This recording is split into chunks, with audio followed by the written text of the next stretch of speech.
So మా సుహారి vibes ఛానల్లో ఉన్న సబ్స్క్రైబర్స్ అందరికీ ఒక సర్ప్రైజ్ ఉంది. సో అదేంటో మీకు తెలియాలంటే నాతో పాటు మీరు వచ్చేయండి.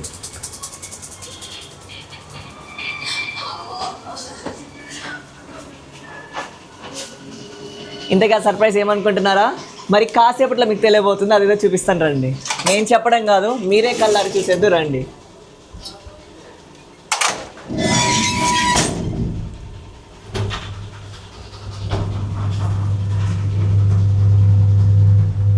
అందరికీ నమస్కారం, నేను మీ రెహంని. ఇవాళ మనతో అయితే ఒక పర్సన్ ఉన్నారు, ఒక సెలబ్రిటీ అనమాట.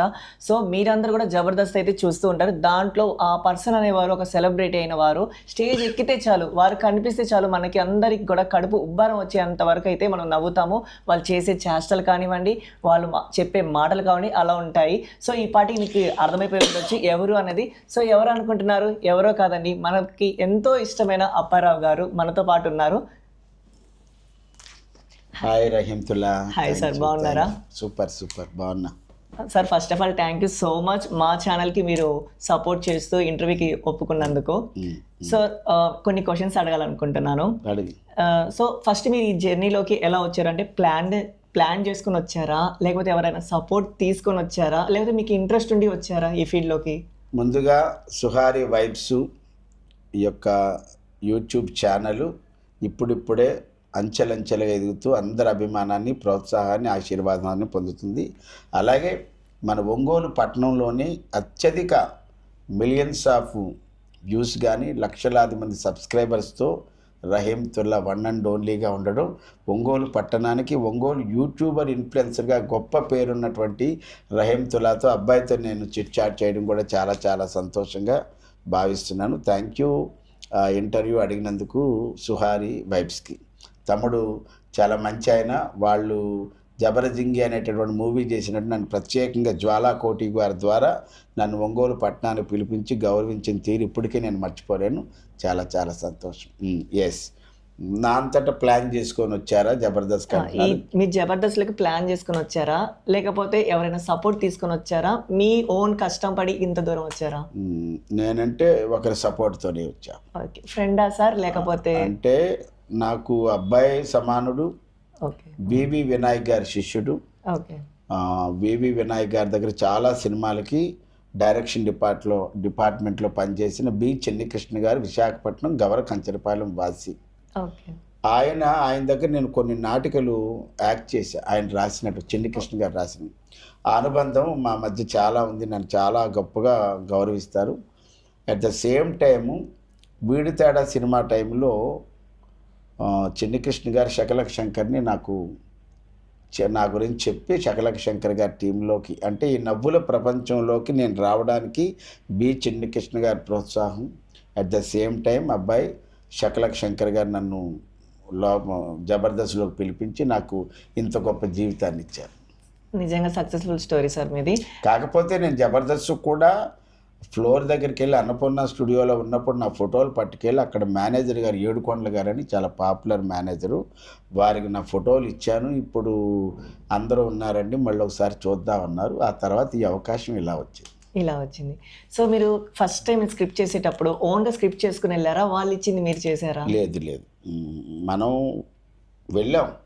వెళ్ళిన తర్వాత నాకు ఒక స్కిట్లో అవకాశం ఇచ్చారు. ఫస్ట్ స్కిట్ ఏంటంటే పిల్లల చదువుల కోసం పెద్దవాళ్ళు ఎగ్జామ్ రాస్తారు. సో మీరు అది ఫస్ట్ టైం అలా యాక్ట్ చేసేటప్పుడు కెమెరా ముందులా మీకేమనిపించింది? అంటే టెన్షన్ పడ్డారా, లేకపోతే ఎగ్జైట్మెంట్గా ఫీల్ అయ్యారా? అరే నేను కెమెరా ముందు వచ్చాను, టీవీలో కనిపిస్తున్నా అని ఎగ్జైట్మెంట్ ఉండేదా, లేకపోతే టెన్షన్గా ఉండేదా? టెన్షన్ లేదు, ఎక్సైట్మెంట్ లేదు, ఏమీ లేదు. ఎందుకంటే మీరు అనుకున్నట్టుగా నాకు జబర్దస్త్ ఫస్ట్ షో కాదు. అలాంటి షో నేను 5 షోలు చేసి వచ్చా. అందువల్ల నాకు టెన్షన్ అది లేదు. అప్పటికే నేను కొన్ని సినిమాలు చేస్తున్నాను. ఒక 50 సినిమాలు చేశా, 80 సీరియల్ చేశా, అటు ఇటుగా దగ్గర 2000 స్టేజ్ షోలు ఇచ్చా. ఓకే, మీరు ఇన్ని చేసిన జబర్దస్త్ అంత పేరు దేంట్లోనే వచ్చిందా? దీనివల్ల ఎక్కువ ప్రపంచానికి తెలుసు. జబర్దస్తే ప్రపంచానికి నన్ను పరిచయం చేసింది. శకలక శంకర్ ద్వారా ప్రపంచానికి, నవ్వులు ప్రపంచానికి పరిచయం చేసింది జబర్దస్త్. జబర్దస్త్కు ముందు నేను జీ కామెడీ షోలో I'm the final winner. Ramoji Rao గారు ప్రొడ్యూసర్గా, సాహిత్ గారు డైరెక్టర్గా ఈటీవీ కామెడీ గ్యాంగ్ ఓకే. ఆ షోలో నేను చేశాను. సెకండ్ సెమీఫైనల్ దాకా వచ్చాను. మా టీం లీడర్ పొట్టు రాంబాబు గారు. తర్వాత సుమా కనకాల గారిది కెవ్వుకాక చేశాను. ఆ తర్వాత ఓంకార్ సార్దేమో ఫ్యామిలీ సర్కస్ చేశాను. తర్వాత మధ్యలో మా టీవీ ఐడియా ఆంధ్ర ఐడల్లో నేను ఫైనలిస్ట్. ఆ ఫైనలిస్ట్ చేసినప్పుడు హీరో నిఖిల్ కాంబినేషన్ చేశాను. Okay, nice sir. అయితే మీ ఫ్యామిలీ కానీ మీ రిలేటివ్స్ కానీ అంటే మీరు ఫస్ట్ ఈ స్టేజ్ మీదకి వచ్చేటప్పుడు ఎందుకు ఇలా చేస్తున్నావు, ఏమైనా ఉద్యోగం చేసుకోవచ్చు కదా, ఎందుకు ఇలా చేస్తున్నావు అని ఒక మాటలు వస్తూ ఉంటాయి కదా, అలా మీరు ఏమైనా ఫేస్ చేశారా మీ లైఫ్లో? ఇది జనరల్గా అందరి ఇళ్లలో ఉన్న స్టాక్ డైలాగ్ ఇదే. అంటే మనకెందుకు ఉద్యోగం చేసుకుంటే పోతుంది. కానీ రహీం, నేను 20 ఏళ్ళు ఉద్యోగం చేశాను. ఓకే. 20 ఏళ్ళు ఉద్యోగం చేసిన తర్వాతే 2000లో నాకు సినిమా అవకాశం వచ్చింది. రామోజీరావు గారి నిర్మాత శుభవేళ సినిమా ఆఫ్టర్ నువ్వే కావాలి. ఓకే. అదనమాట. ఇంట్లో అన్నారు చాలా, అంటే చిన్న పిల్లల్ని వదిలేసి నేను హైదరాబాద్ వచ్చినోడిని. ఓకే. మా ఆవిడ కష్టంతో పిల్లల్ని పెంచి పెద్ద చేసి ఈరోజు బాబు ఎంసీఏ చదివాడన్నా, పాప ఒక జూనియర్ కాలేజీకి ఒక క్యాంపస్కి ప్రిన్సిపాల్ అయిందన్న, the total credit goes to my lovely wife Subbalakshmi. Nice sir. So మీరు ఆ రుణాన్ని అయితే ఎప్పుడు తీర్చలేరు మీ మిస్సెస్? ఎస్, 100%. సో ఇప్పుడు మీరు జాబ్ చేసిన తర్వాత ఈ ఫీల్డ్కి వచ్చా అన్నారు, అంటే అప్పుడు మిస్సెస్ అంటే మీ ఎలా ఫీల్ అయ్యారు? అంటే అంటారు కదా జాబ్ చేసుకోవచ్చు కదా, ఎందుకు? చాలా రోజులు నేను జాబ్ మానేసిన తర్వాత చెప్పలేదు. ఇప్పుడు హైదరాబాద్లో ఉన్నప్పుడు ఒకరోజు అంటే సెటిల్మెంట్కి సంబంధించిన ఒక లెటర్ వస్తుంది కదా, మీరు ఉద్యోగం వదిలేశారు, మీకు రావాల్సిన రిమైనింగ్ బ్యాలెన్సు అవన్నీ కూడా వచ్చి అకౌంట్స్లో సెటిల్ చేసుకోమన్నప్పుడు నేను హైదరాబాద్లో ఉన్నప్పుడు లెటరు మా ఇంటికి వచ్చింది. మా ఆవిడ ఆ లెటర్ ఏంటి అని తెలియక మా ఎదురుగుంట డిఎస్పి రాజుగారు ఉంటే వాళ్ళ ఇంట్లో చదివిస్తే, అమ్మ మీ ఆయన ఉద్యోగం మానేశాడంటే మా ఆవిడ ఇంచుమించుగా చాలా అప్సెట్ అయిపోయింది. ఆ తర్వాత చెప్పాను నేను మానేశాను, సరే ఉద్యోగం అయితే చేయను కానీ కళారంగంలోనే డబ్బులు సంపాదిస్తానన్నాను. ఆ తర్వాత కాలంలో ఇంకా జబర్దస్త్లో రావడం, అక్కడ పడుతూ లేచి వచ్చాను. జబర్దస్త్ నాకు ఎంటైర్ లైఫ్ని మార్చేసి నేను 2014లో వచ్చాను. 2013 ఫిబ్రవరిలో జబర్దస్త్ స్టార్ట్ అయింది. నేను 1 ఇయర్ తర్వాత వచ్చాను. ఏం జాబ్ చేసేవారు సార్ మీరు?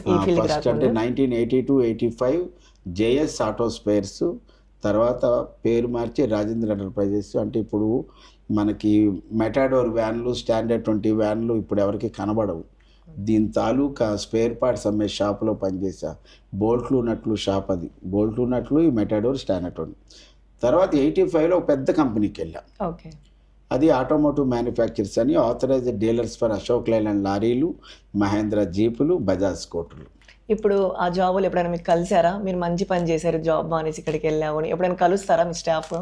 ఆటోమోటివ్లోనైతే ఇప్పటికీ మా తమ్ముడు ఉంటాడు నాగేశ్వరరావు అని, ఇప్పటికీ చాలా ప్రౌడ్గా ఫీల్ అవుతారు. ఇప్పుడు దాకా నేను అక్కడ ఉద్యోగం చేస్తుంటే నాకు 30,000 రూపాయలు శాలరీ నెలకు వచ్చేది. దేనికి అదే తృప్తి. నేను అక్కడ 310 రూపాయలు జాయిన్ అయ్యాను, 2,775 రూపాయలు వదిలేసా.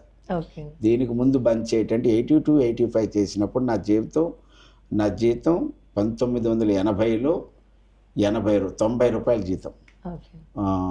85కి వచ్చేటప్పుడు నా జీతం 200. ఇక్కడ ఆఫీస్ బాయ్, ఈ షాపులో నేనే ఆఫీస్ బాయ్ని, నేనే సేల్స్ మ్యాన్ని, నేనే మేనేజర్ని, నేనే ప్రొపరేటర్. తర్వాత ప్రొపరేటర్ క్యాష్ ట్రాన్సాక్షన్ కూడా నా మీద వదిలేసేవారు, అంత నమ్మకంగా చేశారు. అట్ ద సేమ్ టైం మళ్ళీ 85లో ఆటోమోటివ్లో జాయిన్ అయినప్పుడు అక్కడ నేను ఆఫీస్ బాయ్ని. అప్పటికే నేను మెట్రికులేషన్ పాస్ అయ్యి ఉన్నాను. టైప్ హైర్ అయిపోయింది నాది. అక్కడ కూడా బాయ్గా జాయిన్ అయ్యి 85 to 91 దాకా చేస్తే 91లో ప్రమోషన్, జూనియర్ క్లర్క్, ఆ తర్వాత సీనియర్ క్లర్క్.